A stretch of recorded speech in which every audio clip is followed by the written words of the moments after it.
Hello, I'm Brian Kreisman, Superintendent of Fleming County Schools, with this week's Our Story video segment sponsored by Community Trust Bank. Building communities built on trust. We're back from fall break. Everyone enjoyed it, but we've got a lot of work left of the fall semester. This week is really big here in Fleming County Schools, as it is Ag Week. It's the biggest one in the United States, and I guarantee that. All week we're really focused on agriculture, really showing the students, the staff, and the community how important agriculture is to this community, to Kentucky, and to the nation. Today I'm here with a senior leader, J.W. Cox, who's going to talk to you about some of the great things that's happening this week and why this week is so important. So J.W., why is this week really important to the community? This week is so big and large to the community because we have, different things. Just like you said, this community is an ag-based community. We're an ag-based school. And seeing this, it's important that we get the community all together for this week, being Ag Education Week, and then the tractor parade following on this Friday. Yeah, and that's really big. We have 200 plus tractors in a parade on Friday. But this year it's going to be a little different. We're going to add some more things to it. It keeps getting bigger every year. So what are some of the goals this week, JW? The goals of this week and Ag Education Week as a whole is to just inform the younger generation and the community that don't have the necessary ag perspective of life, give them the inside look on agriculture as an industry as a whole. And this week FFA is really coordinated along with community partners about how to bring elected leaders in here. I know we have Allison Ball coming, state treasurer today. We've got Wheeler coming tomorrow, and then we've got congressmen and state elected leaders coming Friday. So how does FFA help prepare you as a leader? FFA teaches me a lot. You've got all your different responsibilities that fall under the FFA, but not just that, but it also gives you communications and leadership skills as well.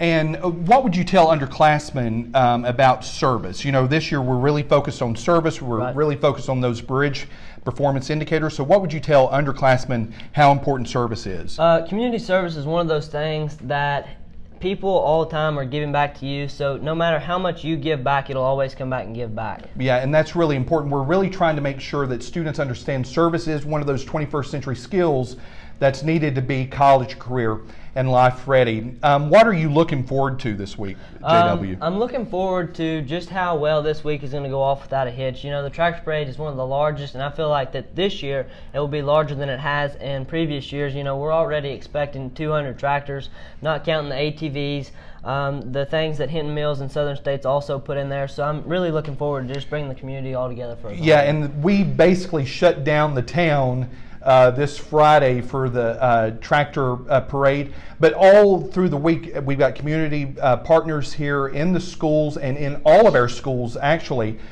even state organizations really preparing students for ag life, but also educating them at how important agriculture is to Kentucky. How does FFA prepare you to be college, career, and life ready? Seeing that I want to go into the agriculture field as a veterinarian, being in FFA and involving me with other different kinds of people, because being a veterinarian, you don't have the client-patient relationship. You have to be so entitled to your, the person with those animals. So that's another huge thing about communication skills and your leadership development. So one thing about J.W. Cox, he is also homecoming king this year here at Fleming County High School. But there's something else. J.W., talk about what your future plans are about your colleges you want to attend. My college plans include either going to Colorado State or going to Oklahoma State and majoring in animal science, and then pursuing a degree as a veterinarian. And JW, you were notified this week or last week, how I remember, that you've been selected to do what? I've been accepted to Colorado State, and I've been accepted for the Nebraska Youth Beef Leadership Symposium, which is a thing that the Kentucky Cattlemen's Association picks 6 or 7 young individuals from the state of Kentucky involved in an agricultural background and takes to the state of Nebraska for the Lincoln tour. And you tour feedlots and different things with the University of Lincoln in Nebraska, and you bring back to Kentucky different aspects of how people run their agriculture life in Nebraska. And we want you to come out this week and really see what's going on in our schools this week in regards to agriculture education. There's also a big event, two big events actually happening Thursday. Thursday, Panther Bistro opens up. That's a student-operated restaurant here at Fleming County High School. We want you to come out and support our students. Also, Thursday evening, beginning at 6 o'clock, the Community Equity Summit that will be happening over at Fleming Mason Auditorium. That starts at 6. Again, we want you to come out and talk to JW, find out all the great things he's doing. He's a great guy to get to know. He's going to go somewhere in life. And until next time, our journey continues.